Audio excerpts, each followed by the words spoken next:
करेंगे और उसके चरणों में बारंबार निवेदन करेंगे।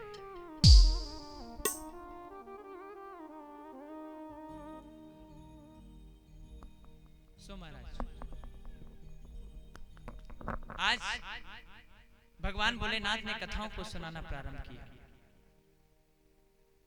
और वो कथा कोई और नहीं, वो अमर कथा कोई और नहीं बल्कि यही भागवत है। भगवान भोलेनाथ ने कथा सुनाना प्रारंभ किया और महाराज कथा ऐसे नहीं चलती थी कि हम 3 घंटे आपको सुना दें या 4 घंटे आपको सुना दें, ऐसा नहीं। कथा प्रारंभ होती थी सुबह के सूर्योदय से और कथा विराम लेती थी शाम के सूर्यास्त को। इतनी लंबी कथा। और देखो तो सही, इतने समय में ना तो भगवान भोलेनाथ अपना आसन बदलते थे और ना मैया अंबिका अपना आसन बदलती थी, लेकिन महाराज इतने में तो हम 3 घंटे को हमें कथा सुनने को मिलती है, उसमें भी हम 10-15 आसन बदल लेते हैं। कभी पैर इस तरफ, कभी पैर उस तरफ, और कहीं बात नहीं बनी तो सीधा व्यासपीठ की तरफ। तो ये नहीं होना चाहिए, कथा सुनने का नियम है। और महाराज पहले दिन की कथा ने विराम लिया, सूर्यास्त हुआ, कथा ने विराम लिया। भगवान भोलेनाथ ने एक जोरदार जयकारा लगाया, बोले शंकर भगवान की। जैसे पहले दिन की कथा ने विराम लिया, उस कथा के प्रभाव से जो अंडा था उसमें जीव का प्रादुर्भाव हो गया, उसमें जीव आ गया। अगले दिन फिर कथा प्रारंभ हुई और जब कथा प्रारंभ हुई शाम को सूर्यास्त होने लगा। कथा जैसी विराम लेने वाली थी तो भोलेनाथ ने फिर से जयकारा लगाया, बोले भक्तवत्सल भगवान की। और जैसे ही दूसरे दिन की कथा ने विराम लिया, कथा का प्रभाव हुआ तो जो जीव आया था वो बड़ा होने लगा। तीसरे दिन की कथा पुनः प्रारंभ हुई महाराज, और तीसरे दिन की कथा प्रारंभ हुई, सूर्यास्त होने को आया, कथा ने फिर विराम लिया। भोलेनाथ ने फिर जयकारा लगाया, बोले भागवत महापुराण की। और तीसरे दिन की कथा से महाराज जैसे जैसे जीव बड़ा होता जा रहा था, तीसरे दिन की कथा में अंडा चटक कर फूट गया। तो जो अंदर जीव था वो बाहर निकल आया। सो महाराज आज अब देखो 3 दिन की कथा तो उसने सुन ली, अगले दिन चौथे दिन की कथा होनी है। तो जो जीव था ना वो सुन के बड़ा बड़ा खुश हो रहा था, प्रसन्न हो रहा था, उसका हृदय गदगद हो रहा था। पता है क्यों? क्योंकि चौथे दिन में ना महाराज रसगुल्लों की कथा है। आपको भी मिलेंगे लेकिन आपको लेके आने पड़ेंगे। चौथे दिन में रसगुल्लों की कथा है, लड्डुओं की कथा है। क्यों? क्योंकि चौथे दिन की कथा में तो हमारे गोविंद प्रकट होके आते हैं। हमारे ब्रज में उत्सव मनता है, हर्षोल्लास होता है, खूब लड्डू बढ़ते हैं, खूब माखन बढ़ता है, खूब मिश्री लुटाई जाती है। आज वो जीव बड़ा प्रसन्न हो रहा है, बहुत आनंद का अनुभव कर रहा है। और महाराज चौथे दिन की कथा ने प्रारंभ किया, शाम तक कथा चली, 5वें दिन की कथा हुई। अब देखो महाराज क्या है कि निद्रा देवी ने ना वरदान ले रखा है। अब निद्रा देवी कौन है? वो निद्रा देवी है कुंभकर्ण की पत्नी। जब भगवान राम ने कुंभकर्ण को मार दिया था, उद्धार कर दिया था, जो इनकी पत्नी है निद्रा, इन्होंने भगवान से कहा आपने मेरे पति को तो मार दिया, अब मैं किसके सहारे जीऊंगी, किसके सहारे अपना जीवन बिताऊंगी, कहां रहूंगी?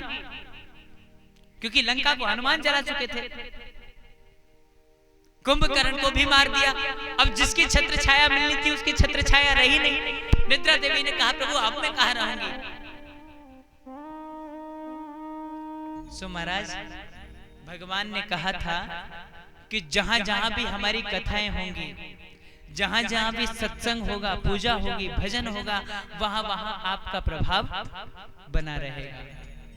इसीलिए निद्रा देवी अधिकांश कथाओं में आती है।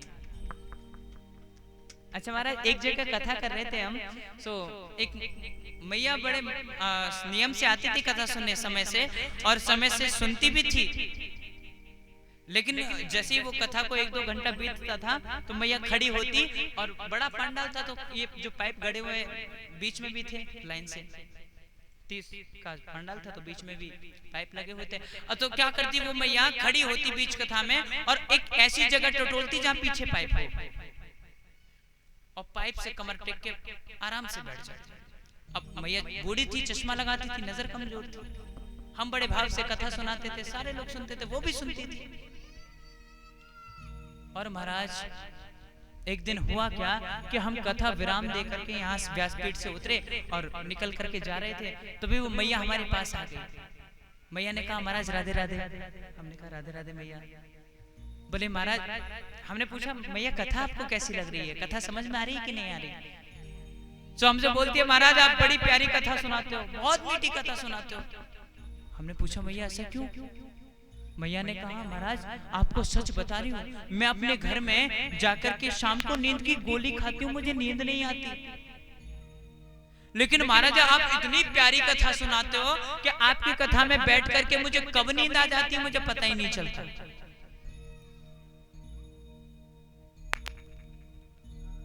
कहने का तात्पर्य है कि निद्रा देवी का विशेष प्रकोप रहता है। ऐसे ही भगवान भोलेनाथ जब मैया को कथा सुना रहे थे तो 5वें दिन की कथा में मैया को नींद आ गई, और जैसी नींद आ गई मैया तो सो गई। अच्छा, भगवान को ये अवगत कराने के लिए कि मैया कथा सुन रही है कि नहीं, तो मैया ओम शब्द का उच्चारण किया करती थी। जैसे हम कहानी सुनते समय बोलते ना ये शब्द उच्चारण करते हैं, जिससे सामने वाला समझे कि हाँ सुन रहा है। तो मैया ओम का उच्चारण करती थी। लेकिन जब मैया को नींद आ गई तो ओम बोले कौन? अब पीछे तोता पड़ा था महाराज। अब तोते के सामने जो चीज बार बार घूम के आती तो तोता उसको कैच कर लेता है, उसको बोलना सीख जाता है। सो महाराज ऐसे ही जब मैया बार बार उनके सामने ओम ओम बोल रही थी तो तोता भी सीख गया। अब तोते ने सोचा कि अगर अब मैया को नींद आ गई है, मैया ने ओम बोलना बंद कर दिया तो बाबा कथा रोक देंगे, और कथा रोक देंगे तो कथा का आनंद समाप्त हो जाएगा। इसलिए अब क्या हुआ कि मैया तो हो गई शांत, पीछे से तोता ओम ओम का उच्चारण करने लगा। कथा निरंतर चलती रही। और महाराज जैसे ही भगवान भोलेनाथ ने 7वें दिन की कथा को विराम दिया और जोर से जयकारा लगाया, बोले बाल कृष्ण लाल की, इतनी भयंकर जय घोष हुई कि महाराज जो मैया अब तक नींद में सोई हुई थी अचानक से हड़बड़ा के उठी। हाँ हाँ बाबा फिर क्या हुआ? बाबा कहने लगे मतलब? बोले नहीं मैं तो सुन ही नहीं पाई, मैं तो सुन ही नहीं पाई, आप क्या सुना रहे थे, अब आगे बताओ ना क्या हुआ। भोलेनाथ ने कहा देवी आप नहीं सुन रही थी तो कथा सुन कौन रहा था? महाराज भोलेनाथ ने चारों तरफ नजर दौड़ाई और नजर दौड़ा करके क्या देखा कि पीछे बैठा एक तोता उस कथा को सुन रहा था। अब तो भोलेनाथ ने त्रिशूल उखाड़ लिया और त्रिशूल उखाड़ करके उस तोते को मारने के लिए दौड़े। और जैसे तोते ने देखा कि मुझे मारने के लिए दौड़ रहे हैं तो महाराज कैलाश से वो तोता उड़ चला। तोता आगे आगे उड़ रहा है, भगवान भोलेनाथ त्रिशूल लेके पीछे पीछे दौड़ रहे हैं। तोता आगे भोलेनाथ पीछे, और महाराज कैलाश से उड़ता उड़ता उड़ता उड़ता तोता बद्रीनाथ में आ गया। तो बद्रीनाथ में सम्यप्रास नाम की एक कुटिया में महर्षि वेदव्यास जी रहते हैं अपनी पत्नी विटुका देवी के साथ। लीला देखना भगवान की कितनी सुंदर है। जो विटुका देवी है ना व्यास जी की पत्नी, वो विटुका देवी अपने आंगन में खड़े होकर के केश काट रही है, बाल काट रही है। और महाराज उनको केश काटते काटते अचानक से जमाई आ गई, उबासी आ गई। और जैसे महाराज मैया ने जमाई लेने के लिए, उबासी लेने के लिए अपना मुंह खोला, उधर से तोता उड़ता हुआ आ रहा था। इधर मुंह खुल गया, उधर से तोता उड़ता हुआ आया और सीधा मैया के मुंह में प्रवेश कर दिया। कंठ से उतर के सीधा मैया के घर में गर्भ में आके स्थित हो गए। अब पीछे से भगवान भोलेनाथ दौड़े दौड़े आ रहे हैं। तब तक वेदव्यास जी निकल आए। भोलेनाथ द्वार पर आए, अरे कोई है कुटिया में? व्यास जी बोले हाँ महाराज। जैसे सामने भोलेनाथ को देखा प्रणाम किया। बोले महाराज कैसे आना हुआ? बोले नहीं हमें ये बताइए क्या अभी आपने किसी तोते को देखा है इधर आते हुए? बोले बाबा देखा तो है। बोले अच्छा तो वो तोता गया कहाँ? बोले महाराज अभी अभी मेरी पत्नी के घर में प्रवेश कर गया। बोले अच्छा तुम्हारी पत्नी के गर्भ में चला गया, उसको निकालो बाहर, हम उसको जीवित नहीं छोड़ेंगे। व्यास जी ने पूछा महाराज पहले ये तो बताओ उसने अपराध क्या कर दिया जो आप इतने क्रोधित हो रहे हो। भोलेनाथ ने कहा कि सुनो, वो हमसे अमर कथा सुन के आया है। व्यास जी ने जब ये शब्द सुने तो व्यास जी मुस्कुरा गए। व्यास जी कहने लगे महाराज एक बात बताओ, आप जैसे नाम के भोले हो ना, वैसे स्वभाव में भी भोले हो। अब एक बात बताओ, जिस व्यक्ति ने अमर कथा सुनी नहीं ली है तो आप उसे मारोगे कैसे? भोलेनाथ की अब समझ में आया। बोले हाँ यार बात तो ठीक है, किंतु अब किया क्या जाए? सो महाराज भगवान भोलेनाथ अब यहां से लौटे, और जब लौटे तब पीछे से व्यास जी महाराज भगवान भोलेनाथ की महिमाओं का गुणानुवाद करते हैं। हो भोले नाथ से निराला कोई और नहीं, ऐसा डमरू बजाने वाला हो, ऐसा डमरू बजाने वाला और नहीं, भोलेनाथ से निराला कोई और नहीं,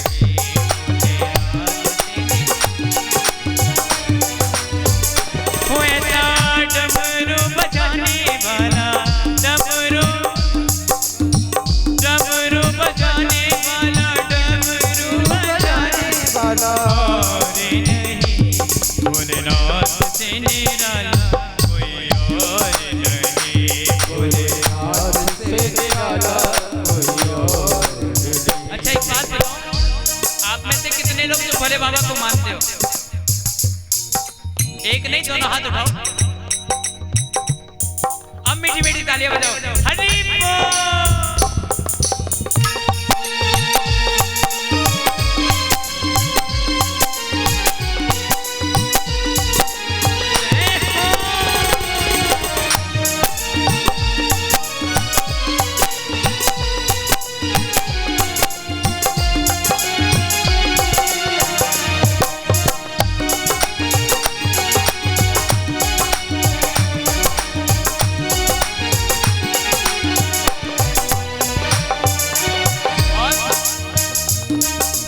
उनका डमरू डम डम बोले, अगम निगम के भेद हैं खोले, अगम निगम के भेद हैं खोले, अगम निगम के भेद हैं खोले।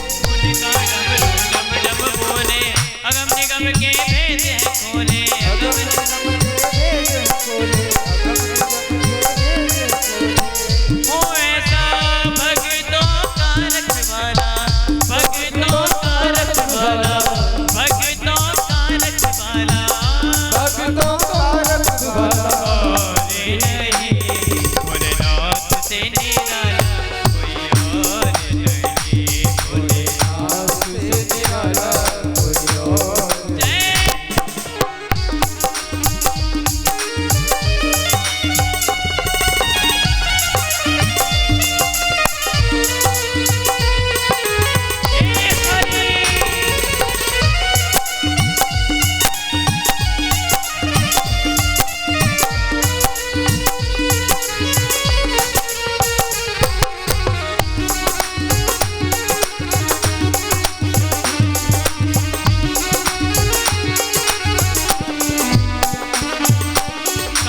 जब जब करवट बदले, पाप चमकते अगले पिछले,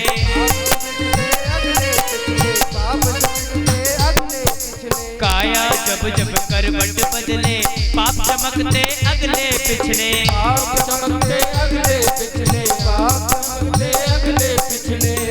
वो ऐसा ज्योति जगाने वाला, ज्योति जगाने वाला, ज्योति जगाने वाला, ज्योति जगाने वाला और नहीं, भोलेनाथ से निराला कोई और नहीं, भोलेनाथ से निराला कोई और नहीं।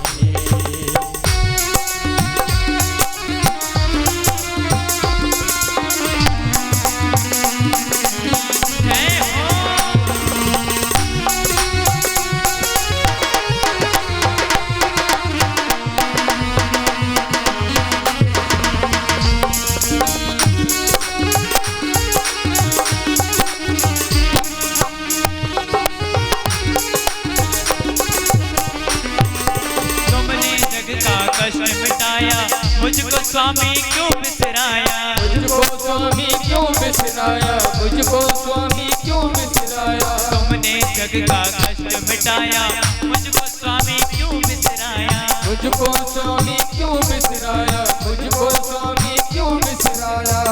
हो अब तो मुझको बचाने वाला, मुझको बचाने वाला, मुझको बचाने वाला, मुझको बचाने वाला। और नहीं भोलेनाथ से निराला कोई और नहीं।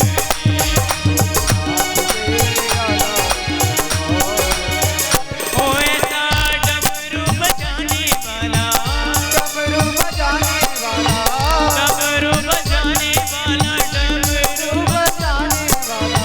और नहीं भोलेनाथ से निराला कोई और नहीं। भोलेनाथ से निराला कोई और नहीं। शंभुनाथ से निराला कोई और नहीं। भोलेनाथ से निराला कोई और नहीं। भोलेनाथ से निराला कोई और नहीं। भोलेनाथ से निराला कोई और नहीं। शंभुनाथ से निराला कोई और नहीं। भोलेनाथ से निराला बोले शंकर भगवान की नमः पार्वती पतये हर हर हर महादेव। सो महाराज, जैसे भगवान भोलेनाथ नाम के भोले, वैसे स्वभाव के भी भोले हैं।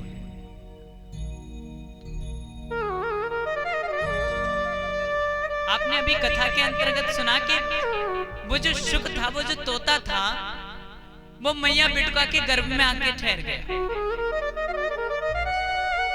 आपको बताएं, वो तोता कोई थोड़े दिन के लिए नहीं, बल्कि पूरे पूरे 12 वर्षों के लिए, 12 वर्षों के लिए वो गर्भ में रहे।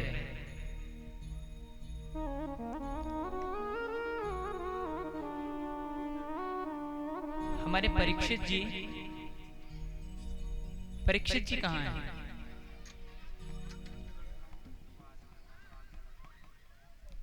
परीक्षित जी महाराज इधर आ जाइए।